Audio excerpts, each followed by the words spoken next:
The soft blue glow of Earth hung in the view screen as Ambassador William Clark straightened his tie for the 5th time. Today was the day humanity had waited for since people first looked up at the stars. First contact with the Galactic Council. The sleek diplomatic vessel hummed quietly around him, a testament to how far humans had come. In just a few decades, they had gone from their first steps on Mars to building ships that could travel between stars. Clark took a deep breath. At 62, with gray at his temples and lines of experience on his face, he had been chosen to represent all of humanity. No pressure at all. "Ambassador, we're receiving the approach coordinates now," said Olivia Miller, the mission's chief science officer. Her dark hair was pulled back tightly, and her eyes shone with barely contained excitement. "The Council ship will meet us at the edge of our solar system in 20 minutes, Clark nodded. "How are our readings? Any sense of their capabilities?" Frank Patterson, the military liaison, frowned at his screen. Tall and broad-shouldered with close-cropped hair, he had the watchful eyes of someone who had seen combat. "Sir, their ship is... well, it's like comparing a canoe to an aircraft carrier. The energy readings are off the charts." "We expected that," Clark said calmly. "We're newcomers here. Let's focus on making a good impression." The small crew of 12 fell silent as their ship pushed forward through the darkness. Humanity had achieved faster-than-light travel only 15 years ago. They had been exploring nearby star systems cautiously when the message had arrived, broadcast on frequencies humans had only recently learned to use. The Galactic Council had been watching. They had decided it was time to officially welcome Earth to the galactic community. Or so they said. The Council ship appeared first as a bright dot, then grew rapidly. It was massive, at least 20 times. The size of their vessel, shaped like a giant silver leaf with pulsing blue lines running along its hull. "They're hailing us," said Communications Officer Alice Bennett, her fingers moving quickly over her console. Clark nodded. "Put them through." The view screen flickered, and an alien face appeared. The being had pale blue skin, large black eyes, and no visible nose, just small breathing slits. Its head was elongated and hairless. "Greetings, humans of Earth. I am Senior Diplomat Krenta of the Galactic Council. We welcome your representatives aboard our vessel for initial discussions." Clark stepped forward. "We are honored to accept your invitation. I am Ambassador William Clark of Earth." A transport shuttle was sent to bring the human delegation. Clark, Miller, Patterson, and 2 assistants to the Council ship. As they docked, Miller couldn't contain herself. "Do you realize what this means for science? Their technology must be centuries beyond ours." Patterson remained stone-faced. "That's what concerns me." The interior of the Council ship was vast, with ceilings that soared 20 meters high and corridors wide enough for 10 people to walk side by side. They were led to a circular chamber, where 7 different alien species waited, seated at a curved table. At the center sat a tall, thin being with silver skin that seemed to shimmer with its own light. This, they would learn, was High Counselor Sherval of the Vorlani, the oldest species in the Council. "Humans," Sherval spoke, its voice melodic and echoing slightly. "You have been brought before the Council for evaluation. Your species has developed faster-than-light capability, which qualifies you for official recognition." Clark stepped forward. "We come in peace and friendship. Earth looks forward to joining the galactic community and contributing to—" "You misunderstand," interrupted a squat, reptilian being to Sherval's right. "This is not an invitation to join. This is an assessment." Clark's smile faltered slightly. "I see. Then we welcome your assessment and hope to demonstrate that humanity is ready for greater involvement in galactic affairs." What followed was not the diplomatic exchange Clark had prepared for. Instead, the Council members questioned the humans like teachers grilling unprepared students. They asked about Earth's wars, about nuclear weapons, about environmental damage. They showed recordings of human history that they had somehow obtained scenes of conflict and destruction. "Your species achieved space travel while still fighting. Among yourselves," noted a bird-like alien with brilliant red feathers. "This is concerning. We have unified greatly in recent decades," Clark explained. "The United Earth government has after nearly destroying yourselves multiple times, countered Cherval. We have been observing Earth for centuries. Your development has been ... erratic, promising, but dangerous. Patterson shifted uncomfortably. Miller looked crestfallen. This was not going as they had hoped. After 3 hours of questioning, the council members conferred among themselves in a language the translation devices couldn't catch. Finally, Cherval turned back to the human delegation. The council has reached its decision. Humanity is granted protected species status. You may maintain your civilization within your solar system only. Expansion beyond these boundaries is forbidden until your species demonstrates greater stability. Council observers will be assigned to monitor your development. Clark blinked in surprise. Counselor, with respect, we have already established research outposts in nearby star systems. We have been exploring peacefully for those outposts. Must be abandoned, the reptilian being stated flatly. This is not a negotiation, human. This is the Council's ruling. Miller stepped forward, unable to contain herself. But we have so much to offer. Our scientific discoveries, our art, Your enthusiasm is noted, human scientist, Cherval said with what seemed like amusement. But the Council has extensive experience integrating new species. Some require time to mature. You will understand. Our wisdom in time. This is for your own good. The patronizing tone was unmistakable. Clark maintained his diplomatic composure, but he felt a cold anger building inside him. They were being treated like children. How long before our status might be reconsidered? He asked carefully. The standard review period is 50 of your Earth years, replied Krenta. Though, in cases like yours, it often takes several review cycles before advancement is granted. Patterson's jaw clenched. 50 years. Maybe hundreds of years, being kept in their solar system like animals in a zoo. We will, of course, need to discuss this with our government, Clark said evenly. Of course, Cherval nodded. But the decision is final. We will expect your outpost to be dismantled within one standard galactic cycle, approximately 6 of your months. The return journey to Earth was quiet. As their ship approached the blue planet, Miller finally broke the silence. They're afraid of us, she said suddenly. Did you notice? All those questions about our wars, our development speed? They're not protecting us, they're containing us. Patterson nodded grimly. I've seen enough occupations to recognize one. When I see it, they just wrapped it in prettier language. Clark looked out at Earth growing larger in the view screen. The question is, what do we do about it? They have technology far beyond ours. For now, Miller said quietly. But did you see how surprised they were when I described our quantum computing advances? They didn't expect that from us. They underestimate us, Patterson agreed. That could be an advantage. As they prepared to land, Clark made his decision. When we report to the United Earth Government, I'm going to make a recommendation. If, the Council won't accept us as equals, perhaps we need to forge our own path. What exactly are you suggesting, Ambassador?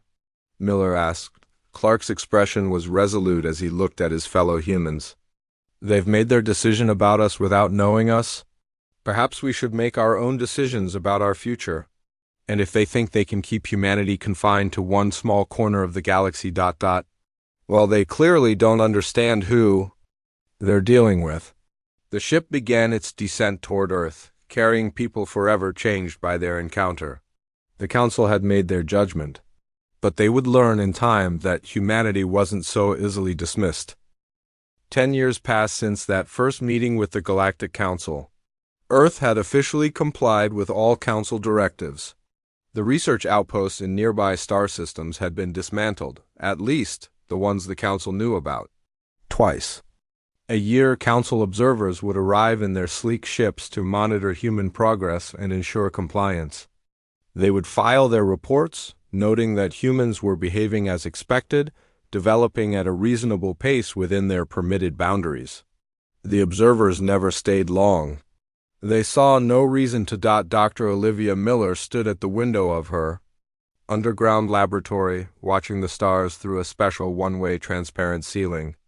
At 52, she had dedicated the last decade to a single purpose, ensuring humanity would not remain caged. The lab was located 2 kilometers beneath the surface of the Arctic, undetectable to Council scanning technology. Similar facilities existed beneath the Sahara, the Amazon, and the Pacific Ocean floor, places the Council observers never bothered to look closely at.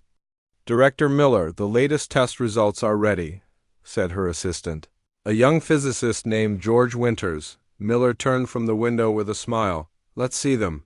On the large display, complex equations and simulations showed the results of their latest experiment.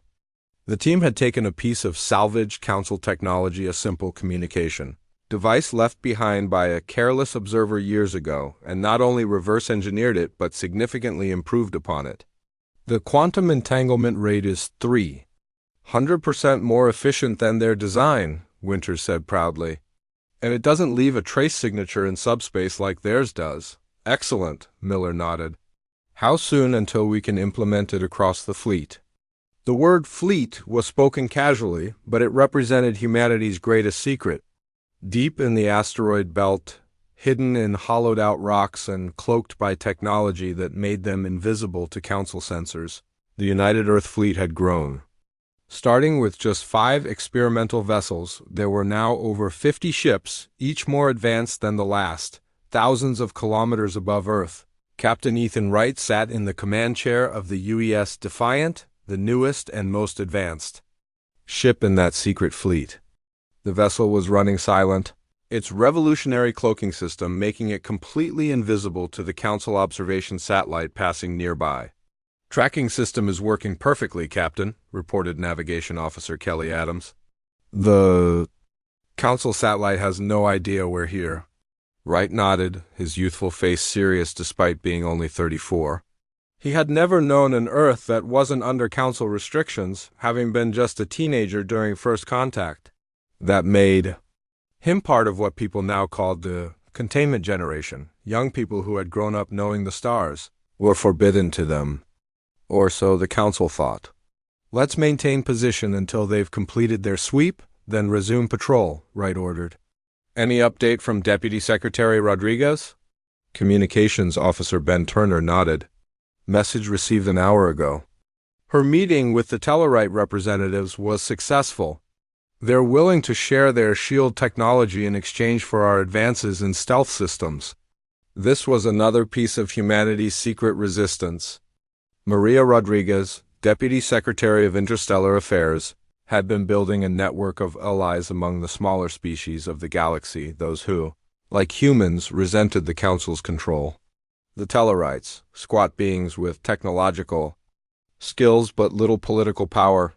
The Vex, a nomadic species restricted to certain trade routes.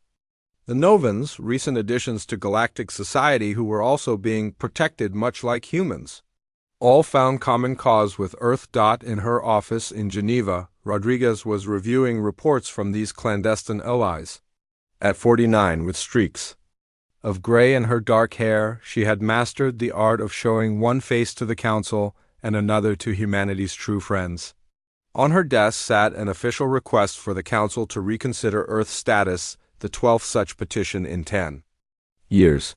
All previous ones had been denied with the same patronizing language about humanity, not yet demonstrating sufficient maturity. This one would be denied too. Rodriguez had only submitted it to maintain appearances. The real work happened in secret meetings on neutral trading posts, encoded messages hidden within routine transmissions and through trusted intermediaries. Today's report was particularly interesting. The Novans had discovered a cluster of habitable planets in a sector the Council rarely patrolled, far from the established trade routes. Planets that could potentially serve as new homes for humans. Should the need arise, Rodriguez encrypted the report and sent it through a secure channel to President Edward Hughes. Hughes had been elected on a platform of patient diplomacy with a council, but those who worked closely with him knew his true position. Humanity would smile and nod and appear to accept their place, while preparing for something else entirely. In the presidential residence in what was once called Washington, D.C., Hughes read the report with interest. At 68, he had been a junior diplomat during first contact. He remembered the hope, then the crushing disappointment. He had vowed then that humanity would find its own way among the stars, with or without council approval. "The Novan information seems promising," he said to his chief advisor, Alan Foster. "Have our deep space scouts verify these planets without alerting the council?" Foster nodded. "Captain Wright's ship is ideal for that mission. The Defiant can be there and back without leaving a trace." "Good," Hugh said. "And what's the status of Operation Exodus?" "Dr. Miller reports the quantum transportation network is 70% complete. We can already move small groups undetected. Within 2 years, we should be able to transport thousands of people simultaneously." Hughes nodded, satisfied. "And the Council suspects nothing?" "Their latest observation report states that humans appear to have accepted their status with appropriate humility and are focusing on internal development rather than unauthorized expansion." Foster couldn't help but smile at the irony. The Council, in their arrogance, saw exactly what they expected to see: a young species chastened and contained.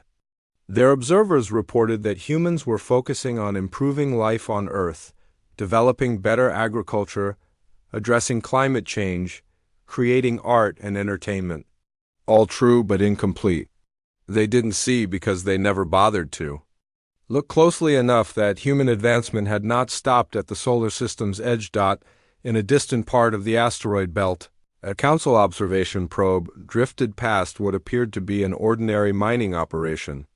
The humans there waved at the probe's cameras, putting on a show of simple resource extraction. The observers monitoring the feed saw nothing unusual. They didn't notice that the equipment being used was far more sophisticated than it appeared, or that some of the ore being processed contained rare elements useful in advanced propulsion systems. Back in her underground laboratory, Miller finished reviewing the test results and turned to her team. "Begin integration of the new communication system immediately. Want all fleet vessels upgraded within 3 months." One of her scientists looked concerned. "The Council's annual inspection is in 2 months. What if they detect the technology?" Miller smiled confidently. "They won't be looking for it. That's always been their weakness.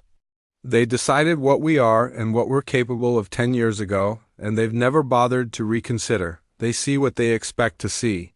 As night fell, across Earth, millions of humans went about their lives, most unaware of the true extent of the preparations being made.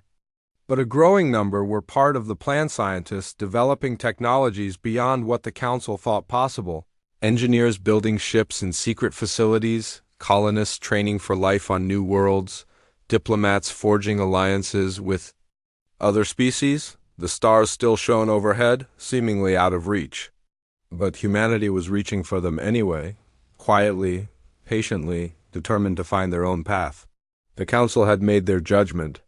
Soon, they would discover just how wrong they had been. The research vessel UES Discovery drifted silently through the darkness of space, far beyond the boundaries permitted by the Galactic Council. 15 years had passed since first contact, and humanity had grown bolder in their secret operations. The Discovery was officially registered as a deep space observatory stationed at the edge of the solar system, but its true mission was to collect data on nearby star systems for potential colonization. Its small crew of 8 was used to the isolation and the risk their mission entailed. Captain Samuel Hayes stood on the bridge, his experienced eyes scanning the sensor readings. At 43, he had spent most of his adult life training for missions exactly like this one. The ship had been in neutral space for 3 weeks, carefully avoiding detection while gathering crucial information. "Captain, I'm detecting an energy signature at coordinates 227 by 184, said Science Officer Lisa Nguyen, her fingers moving quickly over her console. "It doesn't match any known Council vessel patterns." Hayes moved to her station, studying the readings. "Pirates, maybe?" "The Kraul have been reported in this sector." "The signature is growing stronger," Nguyen confirmed. "They're on an intercept course?" Hayes made his decision quickly. "Yellow alert?"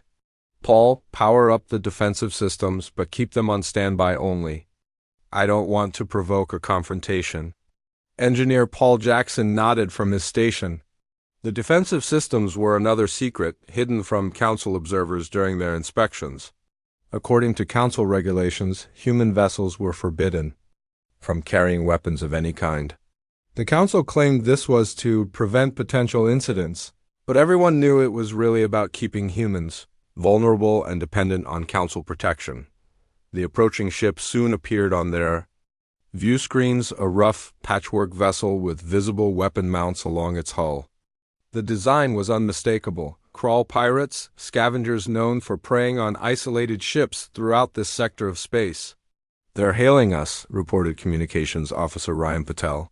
"On screen," Hayes ordered, straightening his uniform jacket. The view screen flickered to life, showing a crawl pirate with rough, gray skin and small yellow eyes.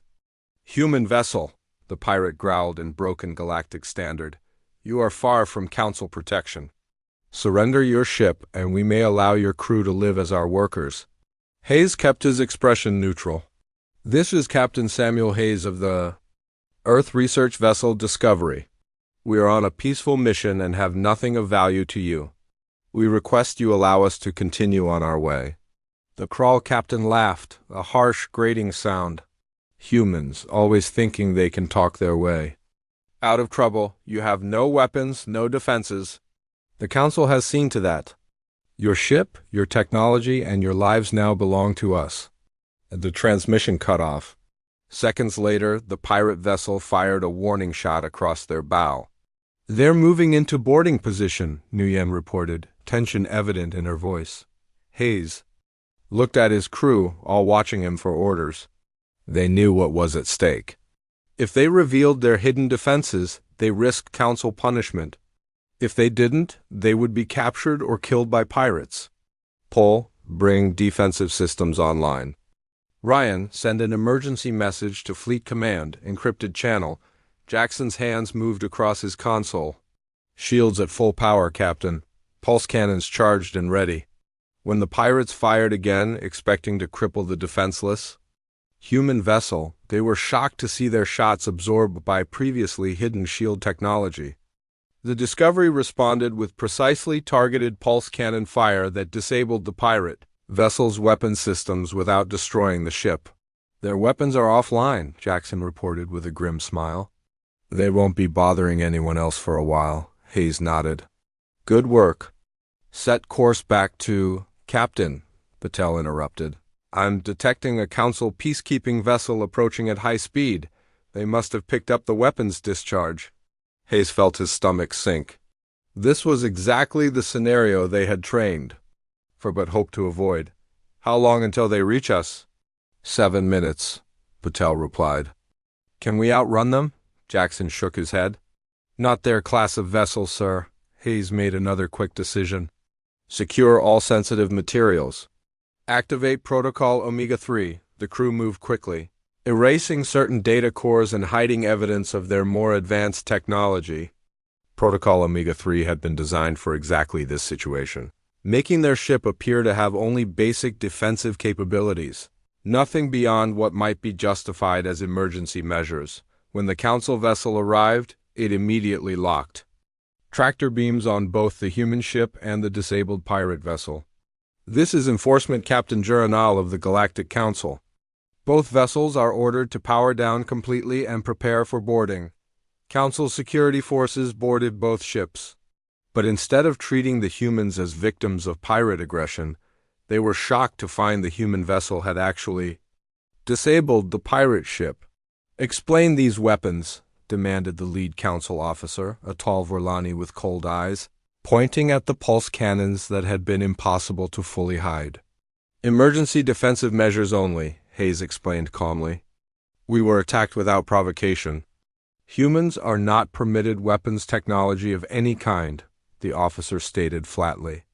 "Your presence this far from your solar system is also a direct violation of Council restrictions." "We were conducting approved scientific research," Hayes countered, showing the officer their falsified research permits. The Vorlani examined the permits with suspicion. These will be verified. In the meantime, your crew is under arrest for possession of illegal technology and unauthorized presence in galactic space. Despite Hayes' protests, the humans were confined to holding cells aboard the Council vessel, while the pirates were merely questioned and released with a warning. The injustice was stark and deliberate. 3 weeks later, the crew of the Discovery found themselves in a vast chamber on the Council homeworld, facing formal charges. The room was filled with representatives from various Council species, but few seemed interested in the proceedings. The outcome, it appeared, had been decided before the trial even began. High Counselor Cheval, now visibly aged even by Vorlani standards, addressed the human prisoners. Humans continued to demonstrate why the Council's original assessment was correct. Despite clear restrictions for your own safety and development, you have created unauthorized weapons technology and ventured beyond your permitted boundaries. Hayes stood tall before the Council. We were attacked by pirates in neutral space. We defended ourselves using minimal force. The pirates were released while we faced trial. Is this the justice the Council claims to uphold? Cheval's expression hardened. The Crawl operate within known parameters. Humans do not. Your unpredictability and capacity for violence remains your defining characteristic. Science Officer Nguyen stepped forward despite warnings from the guards. We were conducting peaceful research when we were attacked. We defended ourselves, using technology far less advanced than what the pirates possessed. How does this demonstrate unpredictability? The fact that you possessed any weapons at all demonstrates human deception, another counselor responded. The guidelines for your species were explicit. Engineer Jackson could not contain his anger. Guidelines that left us defenseless. Guidelines that would have seen us killed or enslaved had we followed them. The trial continued for hours, but it was merely performance. The Council had no interest in the humans' explanation or defense. In the end, Cheval delivered their judgment. The crew of the human vessel Discovery is found guilty of all charges. You will be held at a Council rehabilitation facility until such time as you demonstrate proper understanding of your place in the galactic order. Additionally, human monitoring will be increased, and restrictions on Earth technology development will be tightened. As the crew was led away, they had no way of knowing that their trial had been observed by billions of humans back on Earth. Maria Rodriguez had used her network of alien allies to hack into the Council's transmission system, broadcasting the proceedings across all human networks. In the presidential office in Geneva, President Diana Russell watched the trial with cold anger. The Council's treatment of Hayes and his crew, the blatant double standard in releasing the pirates while punishing humans for defending themselves, the condescending language about humanity's place, all of it confirmed what they had suspected. For 15 years, Russell turned to her advisors. They've made their position clear. It's time we made ours clear as well. Her chief of staff nodded. Operation Exodus, Madam President? Russell's expression was resolute. Yes, we extended our hand in friendship. They responded with condescension. We asked for equal treatment. They responded with unjust imprisonment. Today, we begin Operation Exodus. Across Earth, the secret network that had been building for 15 years prepared to activate. The time for hiding, for pretending to accept Council authority, was over. Humanity was about to show the galaxy exactly what they were capable of. Operation Exodus began quietly, almost imperceptibly to outside observers. In the days following the unjust trial of the Discovery crew, Earth appeared to be complying with the Council's increased restrictions. Human leaders issued public statements, expressing regret over the unfortunate incident and promised better compliance with Council guidelines. New Council observation posts were established in orbit around Earth, and more frequent inspections were scheduled. To the Council, it seemed that humans were finally accepting their place, but beneath this veneer of submission, a carefully orchestrated plan was unfolding. The first phase of Operation Exodus looked to Council observers like humans simply moving away from crowded cities. People began relocating to rural areas in greater numbers, citing a desire for simpler living and connection with nature. Council reports noted this trend with approval, seeing it as evidence that humans were becoming less focused on technology and expansion. In reality, these population movements were carefully planned relocations to areas with access to hidden transportation hubs. Deep underground facilities, shielded from Council scans, housed the revolutionary technology that would make Exodus possible. Dr. Olivia Miller stood in the central chamber of the largest such facility, buried beneath the Rocky Mountains. Now 60, her hair completely gray, she watched as technicians made final adjustments to the massive quantum gate. The device was humanity's greatest achievement, a transportation system that made Council FTL technology look primitive by comparison. Final calibration complete, Director, reported Chief Engineer Kevin Ward. The gateway is ready for the first major transport. Miller nodded, feeling the weight of the moment. Begin population transfer sequence, Alpha, priority groups first. Across the globe, similar facilities activated. The quantum gate network didn't require massive ships to transport people. It created stable wormholes directly to the designated coordinates, allowing people to simply walk from Earth to new worlds light years away. The first to go were the colonization specialists, terraforming experts, agricultural scientists, engineers, and medical professionals who would establish the infrastructure on the new worlds. They brought with them seeds, equipment, and prefabricated habitats. Council observers noted only that certain scientific facilities seemed to be operating with reduced staff, attributing this to budget cuts following the new restrictions. Captain Ethan Wright's fleet played a crucial role in the operation. The stealth vessels moved constantly between Earth and the network of habitable worlds that had been secretly scouted over the years. They transported essential materials that couldn't be sent through the gates and maintained secure communication channels between the growing colonies and Earth. Wright stood on the bridge of the Defiant, overseeing the transport of crucial medical equipment to a world they had named Nova Terra, the primary destination for the first wave of emigrants. The planet was perfect, similar to Earth in gravity and atmosphere, rich in resources, and far beyond Council space. Status report from Nova Terra, Captain, said his communications officer. First habitation dome is fully operational. They're ready to receive civilian transports, Wright smiled. Excellent. Signal Earth Command that Phase 2 can commence. Phase 2 began 3 months after the trial. Across Earth, families began to disappear.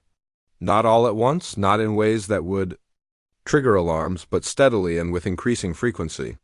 Official records showed them relocating to remote regions for ecological restoration projects or sustainable living communities. In truth, they were walking through quantum gates to new homes on distant worlds when Council observers conducted their scheduled inspections of human cities. They found populations declining but attributed this to the return to rural living trend they had already noted. Human officials encouraged this belief, even creating showcase eco-villages for Council representatives to visit. The Council, satisfied with what appeared to be human compliance, reduced the frequency of their inspections. This was exactly what humanity had anticipated. Maria Rodriguez, now serving as Earth's official liaison to the Council, became the master of misdirection. In her diplomatic meetings, she expressed humanity's desire to focus inward on solving our own problems. Before looking to the stars, she skillfully played to the Council's existing beliefs about humans, allowing them to think their restrictions were working as intended. Behind the scenes, Rodriguez continued to coordinate with humanity's alien allies. The Tellarites provided crucial raw materials. The Vex, with their trading networks, helped establish secret supply lines. The Novans shared their knowledge of unpatrolled regions of space.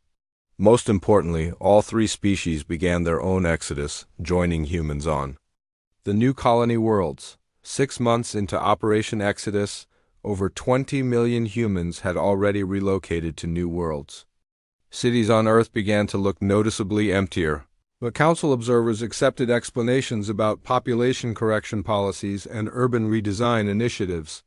Human media, carefully curated for Council monitoring, showed stories about People embracing simpler lifestyles and turning away from the technological race that had defined previous generations. President Diana Russell addressed the United Earth government in a closed session, away from council monitoring devices. Phase 2 is proceeding ahead of schedule. At current rates, we will have relocated 60% of Earth's population within 2 years. Vice President Greg Mason raised the question that was on many minds, and what of those who choose to remain? Russell's expression was solemn. Every human has the right to choose. Those who wish to remain on Earth will be protected and provided for. But they should understand that our future lies among the stars, on our terms, not the Council's. The most daring aspect of Operation Exodus occurred 4 months later. Captain Wright led a mission to the Council rehabilitation facility where the Discovery crew was being held. Using technology that could temporarily disrupt Council security systems, another innovation from Dr. Miller's team, a small strike force infiltrated the facility. They rescued not only Hayes, Nguyen, and Jackson, but also hundreds of other beings from various species who had been imprisoned for similar violations of Council restrictions. The liberation was completed without casualties, another testament to human ingenuity. By the time Council forces realized what had happened, the rescue ships were long gone, having jumped through a temporary quantum gate opened directly in space, something the Council would have deemed impossible. Engineer Paul Jackson, once he recovered from his ordeal, proved invaluable to the Exodus operation. His first-hand experience with Council security systems helped refine the stealth technology protecting the quantum gates. Within weeks of his rescue, he had designed improvements to the gates that increased their capacity by 40%. The Council underestimated us at every turn, Jackson told Dr. Miller as they worked together in her laboratory. They saw what they expected to see, a primitive species that needed to be controlled. Miller nodded, her fingers moving across complex quantum equations on her display. Their greatest mistake was thinking we would accept their judgment of us. Humans have never been good at staying in boxes others build for us. As the first year of Operation Exodus came to an end, Earth's population had decreased by nearly 30%. Council observers finally began to suspect something unusual was happening, but their investigations found no evidence of mass space travel or hidden fleets large enough to transport such numbers. Their sensors could not detect the quantum gates, and their concepts of possible technology did not include such innovations. High Counselor Sherval demanded explanations from human officials. Maria Rodriguez met with him personally, assuring the aged Vorlani that humans were simply adapting to the Council's wisdom by focusing on quality of life rather than expansion. We have learned that fewer humans living better lives is preferable to unchecked growth, she told him with a carefully crafted expression of humility. The Council, still convinced of their own superiority, accepted this explanation. They saw what they wanted to see, a young species finally learning its place in the galactic order. They had no idea that humanity was not learning its place, but creating an entirely new one, far beyond the Council's reach or control. 5 years after Operation Exodus began, the Council observation team stationed on Earth woke to an unusual silence. The human liaison officer who normally greeted them each morning did not appear. Automated systems still functioned in the empty buildings surrounding their compound, but no humans came to work. Communications channels broadcast the usual programs, but something seemed off about them. After 3 hours of attempting to contact human officials, the observation team leader decided to investigate personally. What they found astonished them. The city around their compound was empty. Not damaged or destroyed, simply vacant. Homes stood with furniture still in place, as if the residents had just stepped out momentarily. Public transportation systems ran their routes automatically, stopping at stations where no passengers waited. In parks, sprinklers watered carefully maintained grass, but no children played on the silent swings. The observation team expanded their search, using their ships to survey other major cities. Everywhere they found the same eerie emptiness. Automated systems continued to function, maintaining the appearance of active human civilization, but the humans themselves were gone. Alarmed, The team leader sent an emergency message to the council. Within days, a full investigative fleet arrived, led by High Counselor HFY himself. Now, in the final years of his long life, the Vorlani had never imagined he would face such a situation. The Council's most closely monitored species had somehow vanished without triggering a single alarm dot in the United Earth Government headquarters in Geneva. The investigation team found a message playing on a continuous loop, the large screen in. The main chamber showed President Diana Russell, her expression calm and resolute. To the representatives of the Galactic Council, she began. If you are viewing this message, you have finally noticed our absence. Earth is not abandoned, is preserved. We have maintained our homeworld's ecosystems and left automated systems to ensure its continued health. But humanity has moved on? HFY watched with growing disbelief as Russell continued. You decided we weren't worthy of the stars. We decided you weren't worthy of our presence. Humanity has found its own path among the stars. Should you ever wish to establish relations as equals, you may attempt to find us. This time it will be humanity who judges whether you are worthy. The message ended with technical specifications for a communication frequency that did not match any known council technology.